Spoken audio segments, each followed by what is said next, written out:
নারীদের ষষ্ঠ ইন্দ্রিয়। আসসালামু আলাইকুম। নারীদের ষষ্ঠ ইন্দ্রিয়টা খুব বেশি স্ট্রং হয়ে ওঠে বিয়ে করার পরে। বলা যায় সংসারে ঢোকার পরে ঘষা মাজা খেয়ে। প্রথম প্রায় বছর ২-৩ ট্রেনিং করার পরে এতটাই শক্তপোক্ত হয়ে ওঠে যে দূর থেকে দেখলেও কে কী ভাবছে, কে কী মনে মনে বলছে বুঝতে পেরে যায়।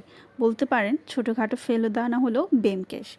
এমনকি স্বামীর মুখের কথাগুলো শুনেও বুঝে যায় যে আদতে শব্দগুলো কার দ্বারা প্রেরিত। এমনকি ব্যবহারের চেঞ্জ হলেও চোখের দ্বারা জেরক্স করে বোঝা যায় যে সত্যি ওয়ার্কলোড নাকি কোনো কালা জাদু। এমনকি সন্তানদের ফোন থেকে হেসে ওঠা, অকারণে রেগে যাওয়া, শরীরের প্রতি এক্সট্রা যত্ন দেখে বুঝে যায় যে কোথায় গোলটা খাচ্ছে। নারীরা বাড়িতে থেকেও এত খবর রাখে যেটা ছেলেরা বাইরে ঘুরেও জানতে পারে না। তাই পুরুষরা সাবধানে থাকবেন।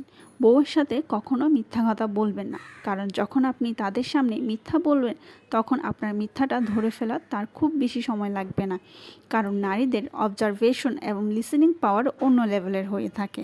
আপনার বলা কথাটি সে 10 বার মনের মধ্যে রিপিট করে এবং খুব সহজেই খুঁজে বের করে ফেলতে পারে যে আপনার বলা কথাটি সত্যি নাকি মিথ্যা। স্বামীরা বউয়ের সাথে বেশি চালাকি করতে যাবেন না। বউকে সম্মান দিন, তাদেরকে সময় দিন, তাদেরকে কখনো অবহেলা করবেন না, কারণ একটা সময় দেখবেন নিজের বউ ছাড়া আর কাউকে পাশে পাবেন না।